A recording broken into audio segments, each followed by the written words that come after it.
വെറും 12 ദിർഹം മാത്രം വില വരുന്ന ഒരു സാധാരണ മാല അത് ഇസ്ലാമിക ചരിത്രത്തിൽ ഇടം പിടിച്ചിട്ടുണ്ട്.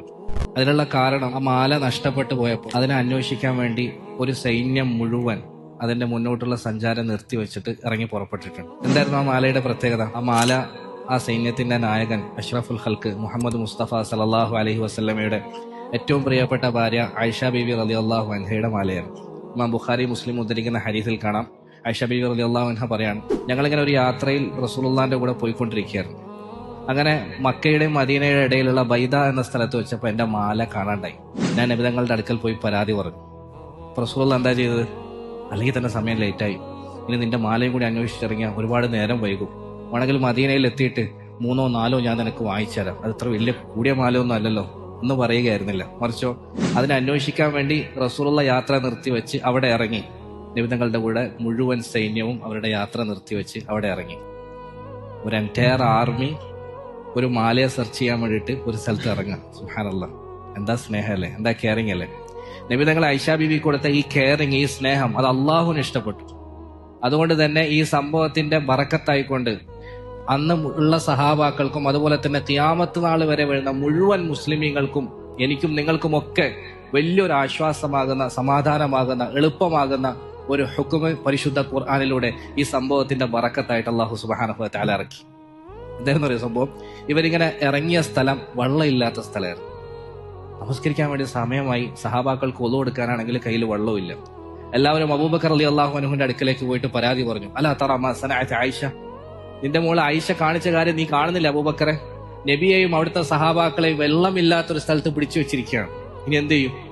അബൂബക്കർ റളിയല്ലാഹു അൻഹുവിന് ദേഷ്യം വന്നു. ആയിഷ റളിയല്ലാഹു പറയാം, എന്റെ ഉപ്പ എന്റെ അടുക്കലേക്ക് വന്നു. ആ സമയത്ത് റസൂലുള്ളാഹി എന്റെ മടിയിൽ തല വെച്ച് ഉറങ്ങുകയായിരുന്നു. എന്നെ ഒരുപാട് ചീത്ത പറഞ്ഞു, പറയാനുള്ളതൊക്കെ പറഞ്ഞു. ഫജഅല യത്ഉനുനി ഫീ ഹാസ്റതി, എന്നിട്ട് എന്റെ ഇളിയിൽ, എന്റെ അരയിൽ ഇങ്ങനെ കുത്താൻ തുടങ്ങി, വേദനിപ്പിക്കാൻ തുടങ്ങി. എനിക്ക് നല്ല വേദന എടുത്തു, പക്ഷെ ഞാൻ അനങ്ങിയില്ല. കാരണം എന്റെ മടിയിൽ എന്റെ ഹബീബ് സല്ലല്ലാഹു അലൈഹി വസല്ലം ഉറങ്ങുന്നുണ്ട്. എനിക്ക് വേദനിച്ചെങ്കിലും, എനിക്ക് വേദന ഉണ്ടായെങ്കിലും ഞാൻ പൊളഞ്ഞില്ല, അനങ്ങിയില്ല. കാരണം എന്റെ ഹബീബിന്റെ ഉറക്കം മോശമാകുന്നത് എനിക്ക് തീരെ സഹിക്കൂല. ഞാൻ മിണ്ടാതെ കടിച്ചു പിടിച്ച് വേദന സഹിച്ചു വെച്ച് അങ്ങനെ ഇരുന്നു. കുറച്ചു നേരം കഴിഞ്ഞ് റസൂലുള്ളാഹി സ്വല്ലല്ലാഹു അലൈഹി വസല്ലം ഉറക്കത്തിൽ നിന്ന് നെട്ടി. നബി തങ്ങൾക്ക് ഒളു എടുക്കാൻ വെള്ളമില്ല. ആ സമയത്ത് അല്ലാഹു സുബ്ഹാനഹു വ തആല ആയത്തിറക്കി, ഫതയമ്മമു സഈദൻ ത്വയ്യിബൻ ഫംസഹു ബിവുജൂഹിക്കും വഅയ്ദീക്കും. ആയിഷ ബീവിയുടെ ഈ സംഭവം കാരണമായിട്ട് മുഴുവൻ മുസ്ലിമീങ്ങൾക്കും വലിയ ആശ്വാസമാകുന്ന, സമാധാനമാകുന്ന, എളുപ്പമാകുന്ന തയമ്മും എന്ന മസല ആ സംഭവത്തിലൂടെ അല്ലാഹു സുബ്ഹാനഹു വ തആല മുസ്ലിമീങ്ങളുടെ മേൽ നിയമമാക്കി. എല്ലാവർക്കും ഭയങ്കര സന്തോഷം, സഹാബാക്കൾക്കും ഭയങ്കര എളുപ്പം. നമുക്ക് തന്നെ എത്ര സന്ദർഭത്തിൽ അത് ഉപകാരപ്പെട്ടിട്ടുണ്ട്. അതുകൊണ്ട് തന്നെ ഉസൈദ് ഇബ്നു ഹുലൈർ റളിയല്ലാഹു അൻഹു പറയുന്നുണ്ട്, മാഹിയ ബി അവ്വലി ബറകതികും യാ അല അബൂബക്കർ, അബൂബക്കറിന്റെ കുടുംബമേ, നിങ്ങളെ കൊണ്ട് ഞങ്ങൾക്ക് ഉണ്ടാകുന്ന ആദ്യത്തെ ബറക്കത്തൊന്നും അല്ല ഇത്. ഇനി മുമ്പ് ഞങ്ങൾക്ക് നിങ്ങളെ കൊണ്ട് ഭയങ്കര ബറക്കത്തൊക്കെ ഉണ്ടായിട്ടുണ്ട് കേട്ടോ എന്ന് പറഞ്ഞു. അവസാനം മാല എവിടെ കിട്ടിയതറിയോ? ആ ഹദീസിന്റെ അവസാനത്തിൽ ആയിഷ റളിയല്ലാഹു അൻഹ പറയാ, അങ്ങനെ ഞങ്ങൾ യാത്ര പുറപ്പെടാൻ വേണ്ടിയിട്ട് ഞാൻ സഞ്ചരിച്ചിരുന്ന ആ ഒട്ടകത്തെ എഴുന്നേൽപ്പിച്ചിട്ട് നിർത്തി നോക്കുമ്പോൾ ഫൈദൽ ഇഖ്ദു തഹ്തഹു, മാലയുണ്ട് അതിന്റെ അടിയിൽ. അള്ളാഹു ഈ നിയമം ഇറക്കാന് അവരെ കാരണക്കാരാക്കാൻ വേണ്ടി മാത്രം മാല കാണാതാക്കിയതുപോലെ ഉണ്ട്.